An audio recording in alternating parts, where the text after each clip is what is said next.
À medida que você encontrar, se coloque em pé. Estamos pregando João.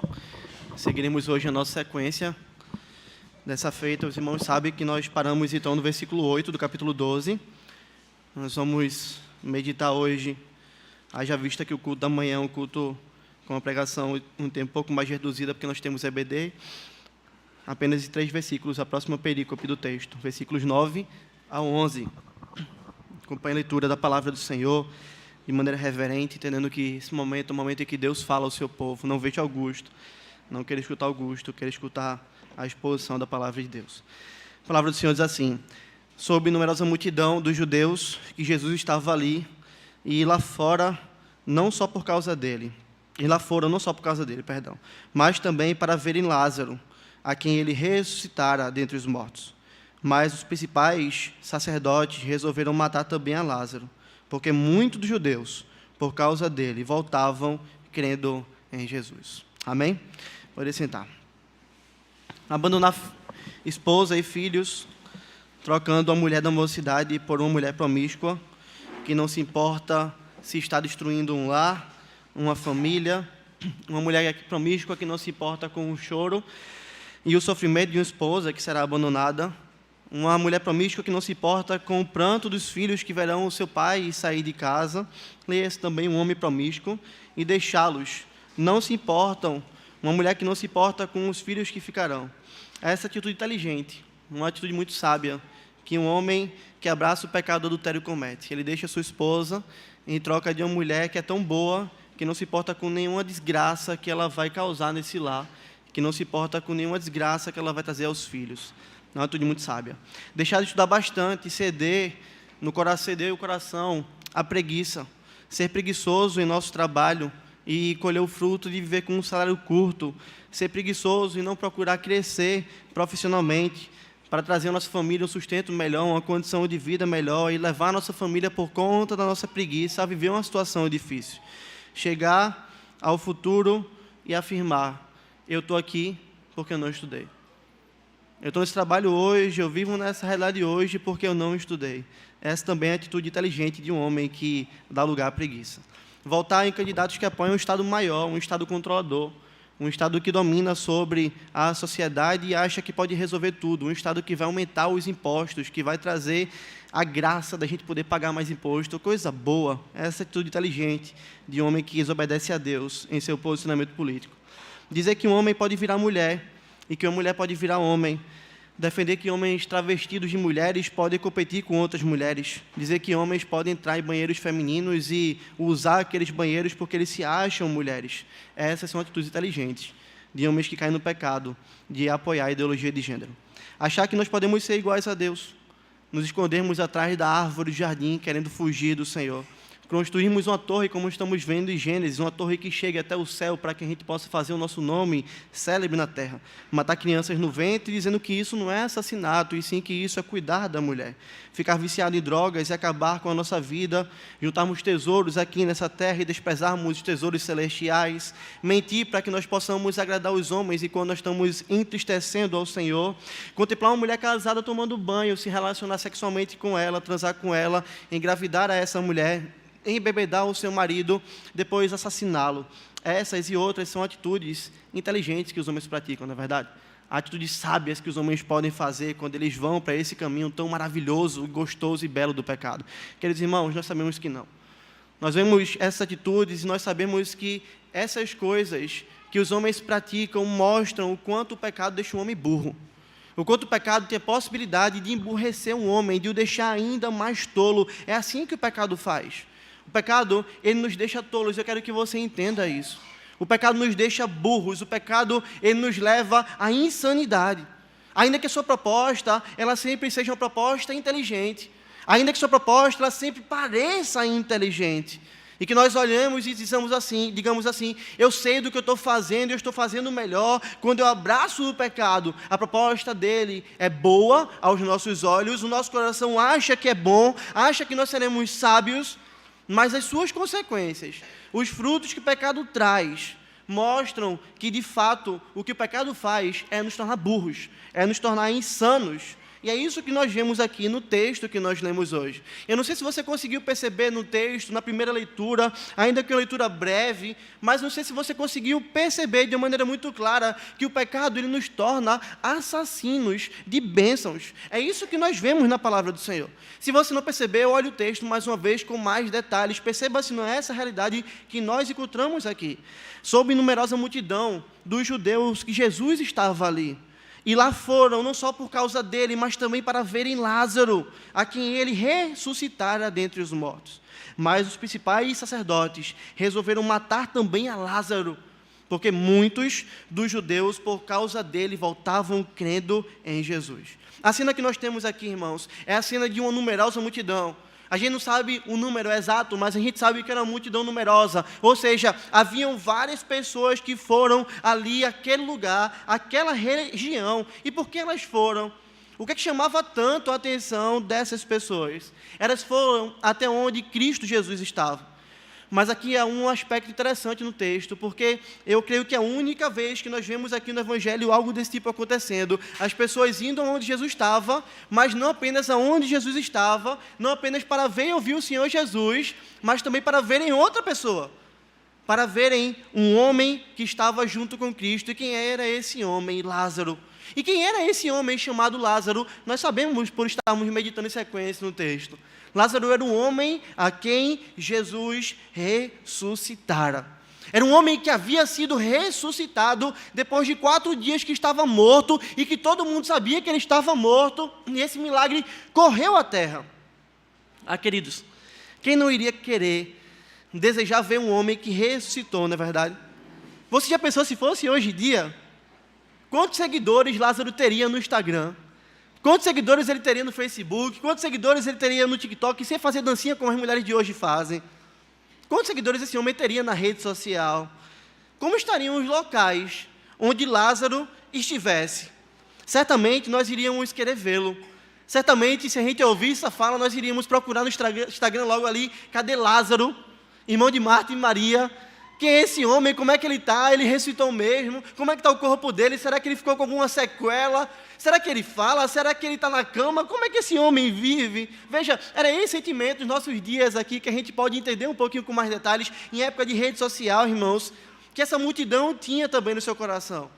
Essa multidão desejou encontrar Lázaro, ver Lázaro, um homem que havia ressuscitado dos mortos. E uma notícia como essa se espalha rápido.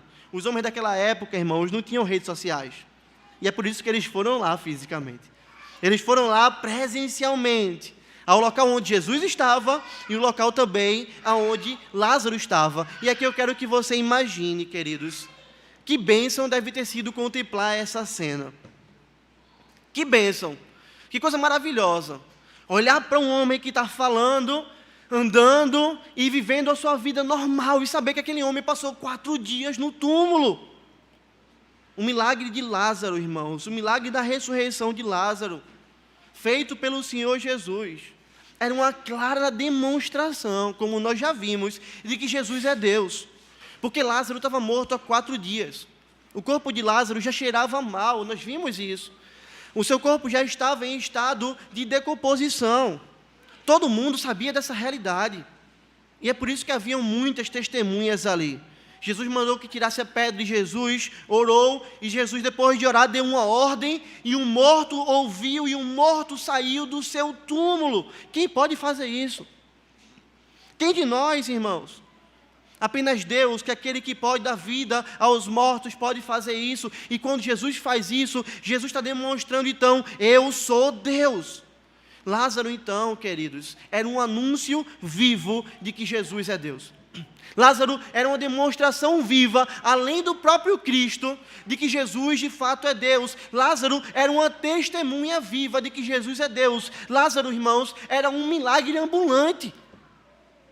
É essa a realidade. É um milagre ambulante, andando, conversando, vivendo com as pessoas. Era uma carta que podia ser lida e que demonstrava quem Cristo é. Demonstrava que Cristo é Deus. Quando Jesus ressuscita Lázaro, Ele não abençoa apenas a Lázaro. Ele abençoa também as pessoas do tempo em que Lázaro vivia. Ele não abençoou apenas as pessoas do tempo em que Lázaro vivia. Veja, por meio do milagre da ressurreição de Lázaro, o Senhor Jesus abençoou a minha vida e a sua também, hoje em dia. Nós estamos lendo um texto sobre esse homem e sendo abençoados por ele. Lázaro era a bênção de Deus para aquela época e para nós também. Quando os judeus olhavam para Lázaro e viam que ele realmente estava vivo, sabe o que acontecia? Nós lemos no texto. Eles passavam a acreditar no Senhor Jesus. Passavam a crer em Cristo. Você consegue então perceber que a vida de Lázaro era uma grande bênção para os homens da época. Deus usava aquele homem para levar pessoas à fé em Cristo e para salvá-los por meio de Cristo Jesus.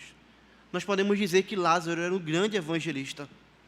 Nós podemos dizer que ele era um homem tremendamente usado por Deus. Nós podemos dizer que Lázaro era um agente de salvação, alguém que revelava o poder, a glória, a majestade, o domínio, a deidade do Senhor Jesus. Homens olhavam para ele e se rendiam a Cristo. Mas ainda que alguns homens olhassem para ele e dessem ouvidos à voz do Senhor, e se rendessem a Cristo Jesus, e se arrependessem dos seus pecados, outros homens tinham a capacidade de olhar para Lázaro, e em vez de darem ouvidos à voz que saía por meio do seu testemunho, um milagre realizado por Cristo, esses homens que olhavam para Lázaro, tinham também a capacidade, outros deles, de darem ouvidos, não à voz de Cristo por meio de Lázaro, mas sim à voz do pecado. E é por isso que o texto, nos versículos finais, nos falam assim: mas os principais sacerdotes resolveram matar também a Lázaro, porque muitos dos judeus, por causa dele, voltavam crendo em Jesus. Os versículos 10 e 11, veja, enquanto anteriormente no 9, nós vimos que as pessoas criam em Cristo, os versículos 10 e 11 nos mostram que outros homens agora olhavam para Lázaro e diziam assim: nós vamos matá-lo. As pessoas estão crendo nesse Cristo, as pessoas estão se arrependendo dos seus pecados, nós vamos matá-lo. Em vez de se arrependerem, irmãos, em vez de passarem a serem agentes da salvação anunciando a Cristo, pessoas que mostrariam: olha Lázaro, olha o que esse Jesus fez, esse homem está vivo. Em vez de aproveitarem essa tamanha bênção que eles tinham na frente deles e crerem em Cristo e glorificarem a Deus, esses homens, em vez de fazerem isso, eles deram ouvidos ao pecado. E eles se tornaram, ainda que no seu coração, assassinos da bênção de Deus. Obrigado, meu irmão. Assassinos da bênção do Senhor. Afinal, planejar o pecado no nosso coração já nos faz assassinos. A Bíblia não fala que Lázaro chegou a ser assassinado.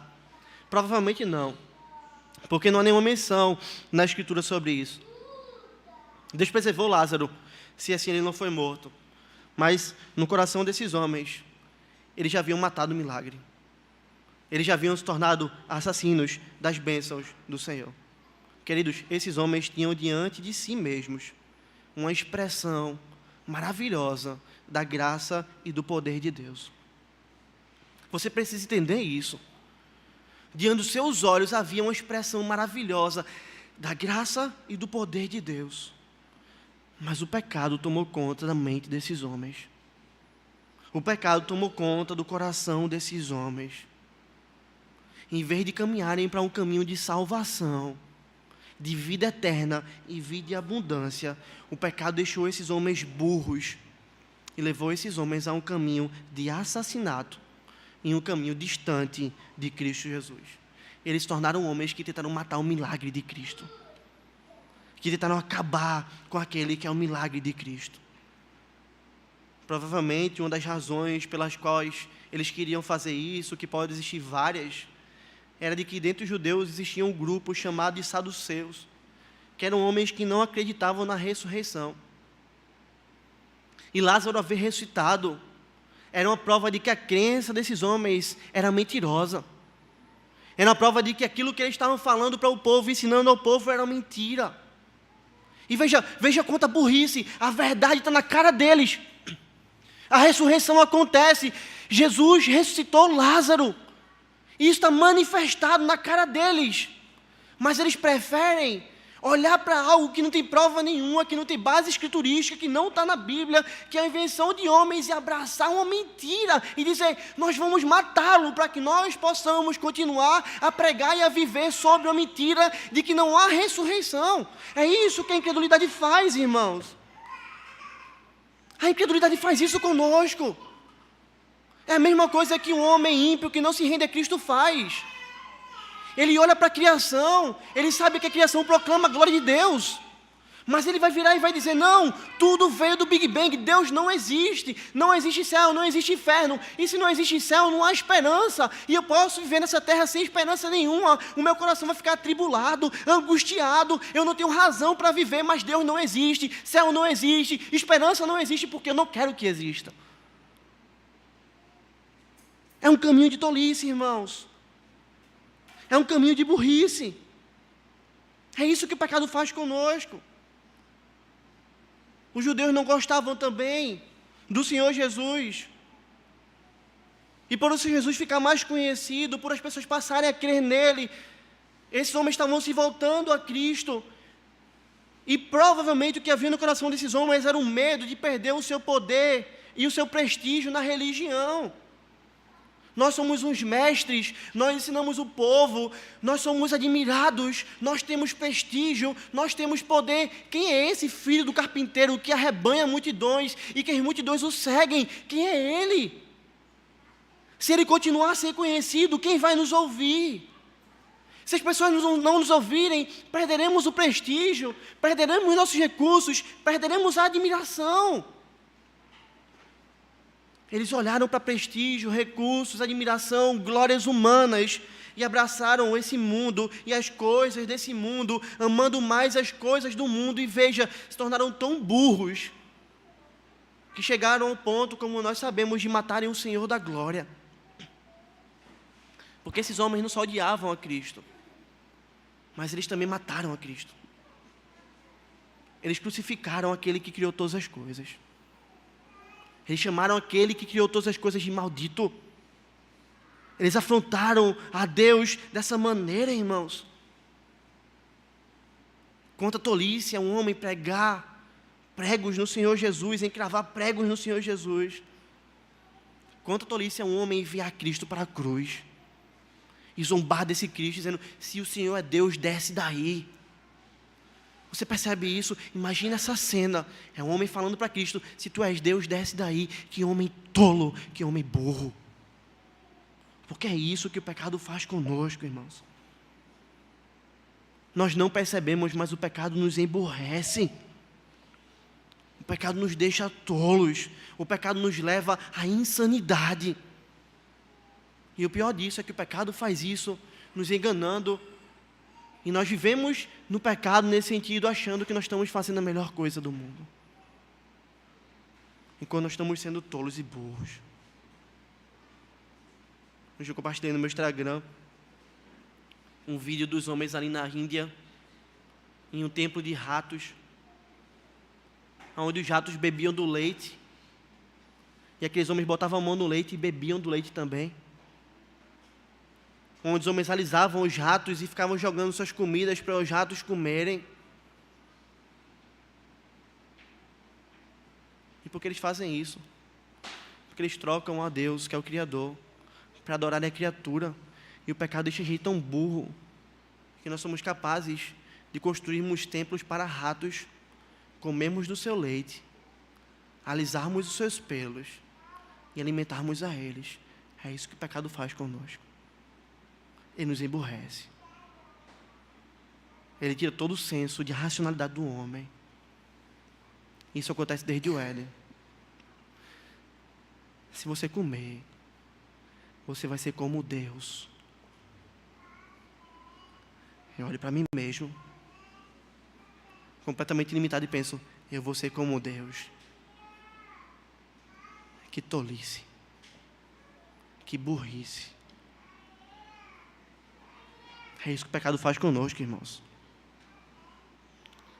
E a pergunta que nós precisamos nos fazer diante disso, porque é muito fácil olharmos para os judeus, olharmos para esses homens da Índia e dizermos assim, nossa, como eles são tolos. Mas a pergunta que nós precisamos nos fazer, irmãos, ao nosso coração, porque a palavra de Deus é para nós também, será que nós também não temos ouvido a voz do pecado? Será que nós também não temos nos tornado burros, tolos? E será que nós não temos também, assim como esses homens, assassinado inúmeras bênçãos do Senhor? Nós precisamos pensar nisso. É algo que precisa angustiar o nosso coração, e a gente fazer uma varredura no nosso coração e pensarmos nisso.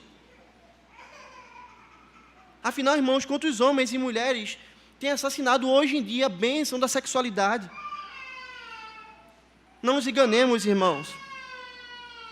A pornografia, ela estupra a nossa mente. E a pornografia, infelizmente, tem sido algo comum na vida de muitas pessoas. Jovens casados, homens casados, jovens solteiros, mulheres casadas, mulheres solteiras, têm consumido esse conteúdo pornográfico. E o que a pornografia tem feito, irmãos? O que a pornografia faz é destruir toda a beleza do sexo. O que a pornografia faz é destruir todo o propósito do sexo. A pornografia torna o sexo, que é algo belo, feito por Deus e que agrada a Deus, algo que a palavra de Deus em Hebreus 13, versículo 14, vai dizer que o leito sem mácula é digno de honra. O matrimônio é digno de honra, bem como também o leito sem mácula. Veja, Deus, quando olha para a sexualidade, Deus, quando olha para um casal dentro do seu casamento, se relacionando sexualmente, Deus olha para aquilo e fala: isso é digno de honra, isso me agrada, isso é maravilhoso. Eu criei vocês para isso mesmo, eu criei o sexo para ser usufruído dentro do casamento, isso é belo. Só que a pornografia é dentro do nosso coração, queridos.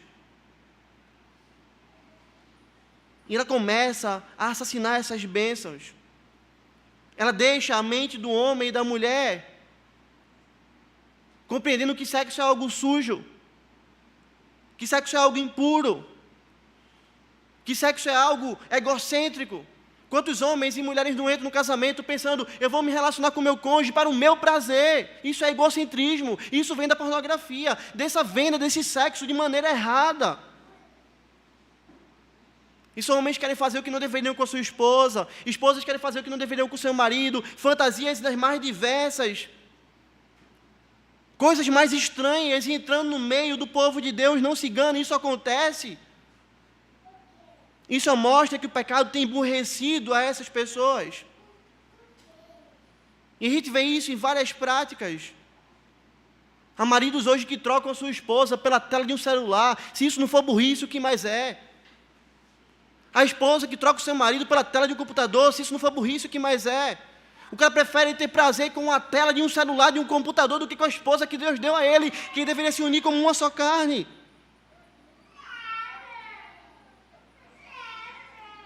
E o pecado vai se aprofundando.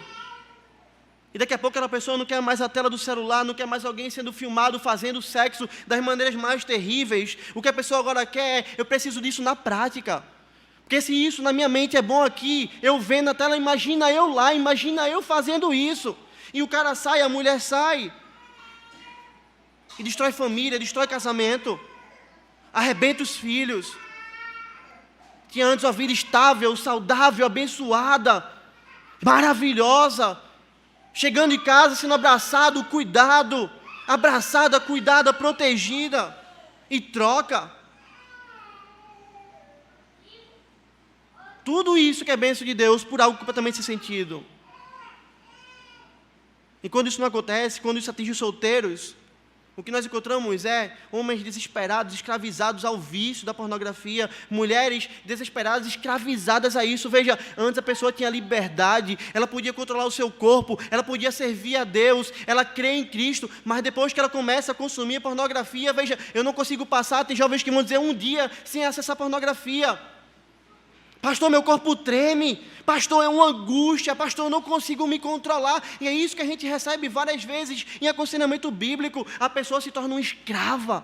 Olha como o pecado emburrece. De livre, você se coloca como escravo. Porque é isso que o pecado faz, irmãos. Ele nos deixa burros. Burros. Quantos de nós temos nos tornado burros ao colocarmos a mentira no lugar da verdade? Mentir tem virado parte da vida de muitas pessoas hoje em dia. São homens e mulheres que mentem no seu trabalho. Eu vou mentir porque senão eu vou ser demitido. Eu vou mentir porque senão fulano não vai gostar de mim. Eu vou mentir por causa disso, daquilo outro. Eu vou mentir porque assim eu ganho dinheiro. São homens e mulheres que deixam sua reputação de lado, a sua honra de lado, a sua confiança de lado. Há maridos hoje que não confiam mais na sua esposa por causa de mentira. Há esposas que não confiam mais no seu marido por causa de mentira. Há pais que não confiam mais nos seus filhos por causa de mentira. Há irmãos da igreja que não confiam mais um no outro por causa de mentira. E nós continuamos ali a mentir e começamos a construir então relacionamentos que não têm solidez nenhuma. Antes a gente tinha alguém que confiar e as pessoas confiavam em nós, mas nós nos tornamos burros porque nós dizemos assim, a mentira é melhor e agora ninguém mais confia em mim, ninguém mais acredita em mim, eu não tenho mais crédito. E esses homens passam a virar verdadeiros fantoches que apenas existem, mas que não conseguem se relacionar intimamente com ninguém, porque o pecado torna a gente burro. A promessa é boa, eu vou ganhar, a consequência é ruim, nós sempre perdemos. Sempre perdemos. Sempre. No passado, jovens que tinham possibilidade de estudar, se você for ver a história, você vai ver isso com muita realidade, você vai ver que esses homens eram muito estudiosos. Quem tem a oportunidade de estar na faculdade, que está no bom colégio, ou então está sendo tutoriado por alguém, era muito estudioso. Eram jovens que não davam lugar à preguiça, eram jovens amantes dos livros. Você pega um jovem como Calvino, você vai ver ele falando ali o alemão, você vai ver o seu idioma, você vai ver ele falando também latim, você vai ver ele falando hebraico, você vai ver ele falando grego. Lutero, outro exemplo disso. Você olha essa realidade, você olha para hoje, você vê jovens que estudam 20 minutos e acham que estudaram muito. Pai, já estudei. Quanto tempo você estudou, meu filho? 20 minutos. Jovens que acham que é suficiente na escola, jovens que não estão nem aí para estudar. O cara volta da escola, dorme a tarde toda, fica no celular, joga videogame, está infalivelmente nas peladas da vida. Aquela pelada é lei, é sagrada, é santa, eu não falto. São jovens que ficam burros, que trocam uma vida organizada, um emprego bom, um sustento bom para a sua família por conta do pecado da preguiça. Quantos homens hoje não estão em maus lençóis, trazendo um sustento rasíssimo para a sua família, e sua família tem padecido por isso, porque no trabalho é preguiçoso, não cresce, não trabalha como deveria, porque no seu passado não estudou, e porque hoje continua no mesmo pecado, dizendo assim, minha vida é assim, está tudo tranquilo. Porque o pecado da preguiça, ele promete algo bom. Eu vou ter prazer passageiro, momentâneo, mas o que ele traz é uma vida muito aquém daquilo que a gente poderia viver. Ele torna a gente burro. O pecado tem deixado o homem tão burro que nós chegamos a acreditar de que o homem veio de uma explosão e não de um Deus Criador. O pecado deixa a gente tão burro que nós dizemos assim, eu vim de uma ameba, eu vim de um macaco. A ameba virou macaco, o macaco virou gente, isso é burrice. Pelo amor de Deus. É tanta burrice, irmãos, que o pecado traz, que hoje em dia nós chegamos até mesmo a ter medo de desagradar os homens. Aí eu vou rir de piadas imorais, eu vou me curvar diante da pressão do grupo, eu vou falar o que eu não deveria falar diante do meu grupo, eu vou participar dessa roda. Eu não vou pregar o evangelho para essas pessoas, porque se eu não participar, se eu não agir assim, e se eu pregar o evangelho, essas pessoas vão me excluir, eu vou ficar sozinho. Veja, são homens e mulheres que preferem estar perto de outros homens caídos, ímpios, iníquos e distantes de Deus. Homens e mulheres que, por temerem a homens, preferem agradar os homens, andarem com esses homens e andarem distante de Deus. Isso é burrice. Isso é tolice. Nós poderíamos falar muitas outras coisas, irmãos.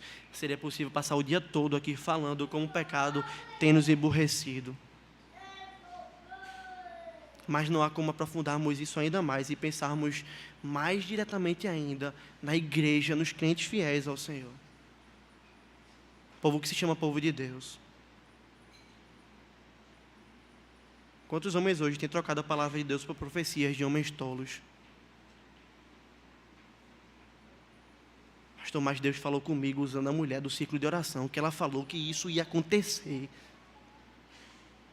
Conversei com a pessoa recentemente isso, ela falando assim. Depois ela chegou e fez, eu estava conversando com fulano que nem me conhecia no meio do mercado, e ela falou assim, assim, assim. Era contrário àquilo que a outra pessoa havia falado. E ela fez, Deus falou para mim. Deus falou uma coisa para ela aqui, Deus falou outra coisa completamente diferente para ela aqui. E ela estava dizendo que Deus estava falando com ela. Deus se tornou mentiroso. Deus não é mais verdadeiro. Ela não sabe mais em que Deus ela acredita, isso é burrice.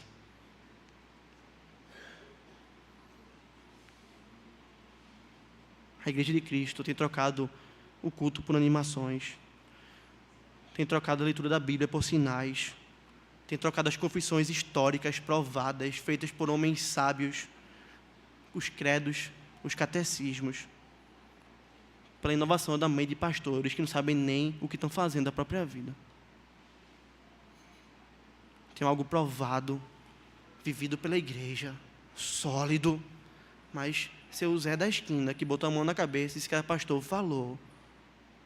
O culto não pode ser assim, a gente tem que fazer isso, aquilo, aquilo outro. A gente abraça isso, porque a gente é burro quando a gente abraça o pecado. O povo tem trocado o culto por uma televisão, pela tela de um celular hoje. Veja, eu estou fazendo, pastor, aqui o meu culto, eu estou no culto online. Pastor, eu não vim para a igreja porque eu estou cultuando online na minha casa. Não existe culto online, irmãos. Isso é burrice. Deixamos o seu povo a se congregar, a estar presente. Nós transmitimos o culto para um irmão que não está podendo vir à igreja, um irmão que está enfermo. Está internado no hospital para pelo menos ele se alimentar da palavra. Não é que ele vai ter o culto na casa dele, é que pelo menos ele vai se alimentar da palavra. Mas culto é presencial. Nós transmitimos o culto para alcançarmos ímpios, para você poder compartilhar com o ímpio. E não para que a gente fique achando que é confortável ficar em casa. E se você está em casa hoje, entendendo e achando que você está vivendo o culto online, saiba que isso não é culto. Se existe culto online, não existe mais igreja. Se existe culto online, não existe mais ceia, não existe mais comunhão, não existe mais batismo. Mas nós somos tão burros que nós passamos hoje a batizar pessoas pela internet. Vai, bota aí a cabeça. Eu vou botar a mão na tela do celular. Joga na tua cabeça. Eu te batizo no nome do Pai, do Filho e do Espírito Santo. Pastor, estou fazendo isso. E pessoas estão acreditando. Porque o pecado torna a gente burro. É isso que o pecado faz, irmãos. E isso gera consequências práticas na nossa vida, no nosso dia a dia. Observa como é que está o povo evangélico brasileiro. Quanto esse povo sabe de Bíblia? Quase nada. É por isso que a vida de muitos dentro da igreja tem sido um caos. A pessoa não sabe porque a vida dela está um caos, a pessoa não sabe porque não tem prazer em Deus, porque não tem se relacionado com o Senhor como deveria, e a vida está um caos por quê? Porque tem trocado a comunhão com o Senhor pelos seus afazeres, pelos bens passageiros. Deixa de ouvir pregação para ficar mexendo no celular. E isso está para ouvir a voz de Deus. Eu estou no culto, o pastor está pregando, eu estou mexendo no celular, vendo outra coisa, eu estou tapando meu ouvido a voz de Deus, dizendo, o que falou no WhatsApp, fulano, Zé Finha, é mais importante, isso é burrice. É isso que o pecado faz conosco. Deixar de ler a palavra em casa é andar sem a instrução do alto, é se tornar tolo. Deixar de orar é deixar de se comunicar com o Criador do universo, mas a gente deixa de fazer isso. Que desgraça é isso, irmãos? Nós precisamos ter cuidado.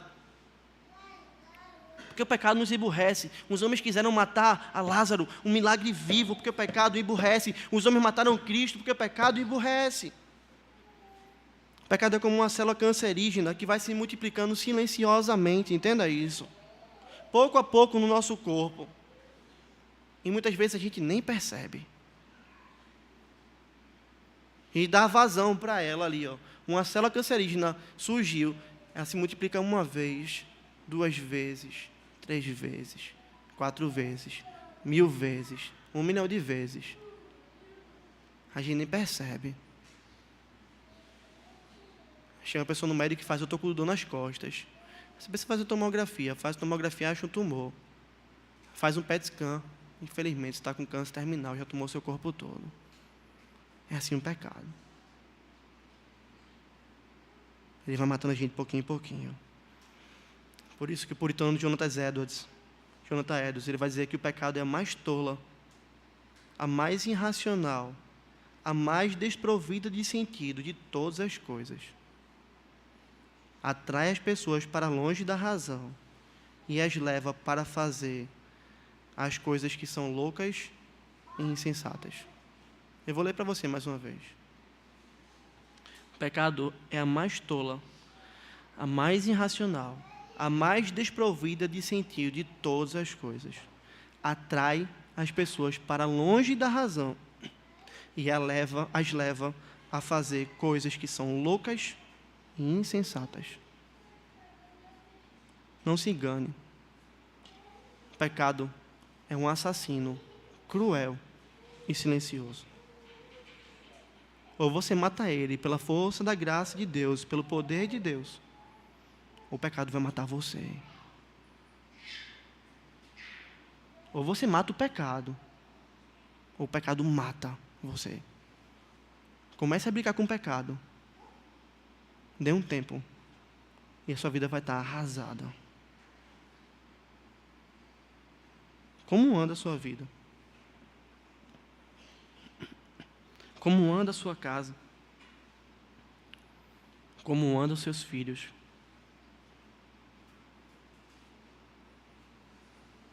Se tem andado nos tolos caminhos do pecado ou nos sólidos caminhos da palavra?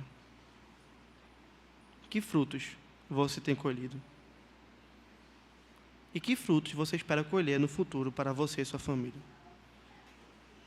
Essa é a pergunta que você precisa se fazer hoje. Mas caminhando para concluirmos o sermão de hoje, nós vemos também, como lição nesse texto, que Satanás sempre tenta sepultar e obscurecer a obra de Deus. Há um que tenta levar a gente para o caminho do pecado. E o nome dele é Satanás. A tentativa de assassinar Lázaro não era a tentativa apenas daqueles homens, mas também a tentativa do maligno. Ele está por trás dessas coisas. Os homens são responsáveis, Satanás também. Satanás sempre tenta, irmãos, sepultar e obscurecer a obra de Deus. Lázaro era uma prova viva da deidade de Cristo, um milagre ambulante, alguém usado para salvar pessoas. Satanás estava então utilizando homens maus para acabar com isso. Calvino, comentando esse texto, ele vai dizer que Satanás trabalha com o seu máximo empenho para totalmente sepultar, ou pelo menos em alguma medida obscurecer as obras de Deus. É nosso dever devotar-nos diligentemente a uma meditação contínua sobre elas. Satanás trabalha com o seu máximo empenho, Calvino fala, para sepultar totalmente ou obscurecer as obras de Deus. E o próprio Calvino dá a solução. É nosso dever devotar-nos diligentemente, com diligência, a uma meditação contínua sobre as obras de Deus. O objetivo de Satanás, irmãos, é calar o Evangelho. É obscurecer o Evangelho. E às vezes Satanás faz isso. Eu sei que pode estar longo, mas eu preciso que você preste atenção, que isso é importante para a sua vida, porque às vezes Satanás tenta fazer isso na nossa vida. Veja, quando nós não estamos enxergando a Deus como tão bom como Ele deveria ser enxergado, quando nós não estamos tendo prazer em Deus como nós deveríamos ter, quando nós não estamos nos relacionando tão intimamente com o Senhor como nós deveríamos nos relacionar, quando nós não estamos procurando obedecer a Deus porque nós amamos como nós deveríamos obedecer, quando nosso amor pelo Senhor não está tão intenso como deveria estar, é porque o Senhor tem ficado obscurecido na nossa vista. É como se tivesse uma neblina e nós vemos Deus apenas de longe, como alguém que a gente não consegue nem identificar direito quem é. E essa tentativa de Satanás, ele tenta calar a obra da igreja, ele tenta obscurecer a visão da igreja. E uma das maneiras pela qual ele faz isso é colocando preguiça, é colocando nosso olhar para as coisas desse mundo. Veja, preste atenção se não é essa a realidade. O que é que nos atrai tanto hoje, irmãos? O que é que chama tanto a nossa atenção? Quando você está na internet hoje, o que aparece de propaganda para você, o que o Google está vendendo para você, o Facebook está vendendo para você? Eu vou dizer para você em algumas palavras: facilidade. conforto e bens. É isso que a mídia vende para a gente. Facilidade, conforto e bens. Porque essas coisas não dão prazer. O mundo hoje tenta nos chamar, irmãos, tanto para que nós tenhamos prazer nas coisas. Não é errado aproveitar as coisas desse mundo, mas o problema é que o chamado de Satanás é: aproveite as coisas, tenha prazer nas coisas, elas são suficientes para você, você não precisa de Deus. Veja, olha isso na prática. Quantos crentes hoje com mestrado e doutorado não sabem quase nada da Bíblia? O meu prazer é minha carreira, e eu estudo madrugadas a fio para construir isso. Deus não é meu prazer, eu não preciso saber nada dele. Não é difícil encontrarmos crentes que trabalham e recebem seu salário todo mês, mas não dizimam ao Senhor.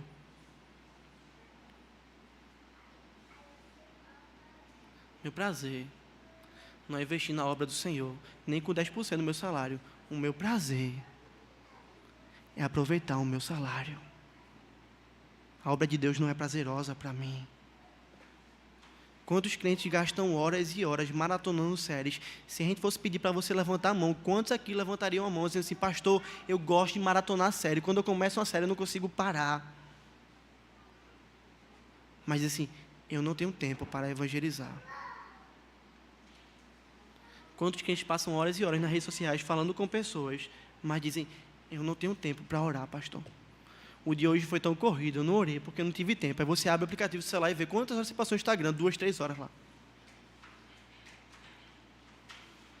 Quantos crentes possuem uma carreira sólida, mas nenhum ministério na igreja? Irmãos, não nos enganemos. Satanás tenta nos colocar vivos dentro da sepultura de bens desse mundo, de prazeres desse mundo. Ele tenta nos cobrir com elas. De maneira que você está ali, você diz: caramba, tem isso, aquilo, outro, isso, aquilo. Você fica ali, e você não vê mais nenhum raio do sol do Senhor. Porque todos os bens tamparam sua visão. Todos os prazeres tamparam sua visão. Ou quando você vê uma frestinha apenas, você diz: está servindo para iluminar esses bens. E aí você diz: foi Deus que me deu. Não. Foi te dado para sepultar a obra de Deus na sua vida, para obscurecer sua visão de Deus. Se você não acredita nisso, saiba que Ele tentou fazer isso com o próprio Cristo. Eu vou te dar todas essas coisas, se você prostrado me adorar. Se prostre e me adore, e você ganha todos os prazeres da terra. E o Senhor disse: está escrito: adorarás o Senhor seu Deus, e só a Ele darás culto. Jesus venceu, lembrando que a nossa adoração deve ser só a Deus. Satanás vai tentar sepultar a obra de Deus na sua casa. Ele vai te levar à preguiça, a discipular seus filhos e sua esposa. Ele vai chamar a sua atenção mais para a carreira dos seus filhos do que para a vida espiritual deles. Ele vai tentar te levar a deixar seus filhos em casa e não trazê-los ao culto. Ele vai tentar, irmãos, de todas as maneiras, levar você a se calar dentro da sua casa e não compartilhar a palavra. Satanás vai tentar sepultar a obra da igreja de prazeres. Ele tem tentado, irmãos. Ele vai fazer isso de diversas maneiras. Ele vai tentar matar nossa comunhão, provocando intrigas. Ele vai tentar matar o nosso trabalho, trazendo desmotivação ao nosso coração. Não vou trabalhar porque eu estou desmotivado. Ele vai tentar minar o evangelismo, dando preguiça a gente. Vai ter uma ação evangelística hoje, mas está tão bom no meu sofá. Ele vai tentar minar o nosso envolvimento com a obra missionária, com a plantação de igrejas, dando a gente amor ao dinheiro, nos dando falta de coragem, nos dando comodismo. Nós sonhamos em plantar igreja no sertão. A gente vai ter que dormir num lençol ali, talvez, no colchão, Numa escola, usar o banheiro para 50 pessoas. Já foi na viagem missionária assim? Eu já fui. Para mim, a pior parte de viagem missionária é o banheiro. Mas é sacrifício, é te sair do conforto. E nós precisamos estar dispostos a isso, porque Satanás vai tentar tirar isso da gente. Essa disposição. Mas Deus nos chama, irmãos, para uma realidade diferente. A história de Lázaro, registrada na Bíblia, dentre muitas outras coisas, serve também para nos mostrar que nós temos um inimigo feroz e que nós precisamos estar vigilantes e que nós precisamos ser dedicados. Porque a obra de Deus não pode parar. Porque nós temos um Deus que nos sustenta. Então, cuidarmos da nossa vida espiritual, cuidarmos do nosso coração, lembrarmos todos os dias na nossa mente o quanto Deus é bom, o quanto a sua obra é boa, o quanto nós precisamos dele, o quanto é grandioso o que ele tem feito e o quanto é eterno aquilo que Deus nos dá. É antídoto e remédio para que nós não sejamos sepultados ou tenhamos a nossa visão deturpada por Satanás. O que Deus espera de nós é que nós sejamos firmes, como nós vimos terça-feira, inabaláveis e sempre abundantes na obra do Senhor, sabendo que no Senhor o nosso trabalho não é vão. O pecado aborrece, mas Deus nos torna sábios. O pecado mata, mas Deus dá vida. Satanás tenta levar a gente para coisas desse mundo. Deus nos leva à Nova Jerusalém.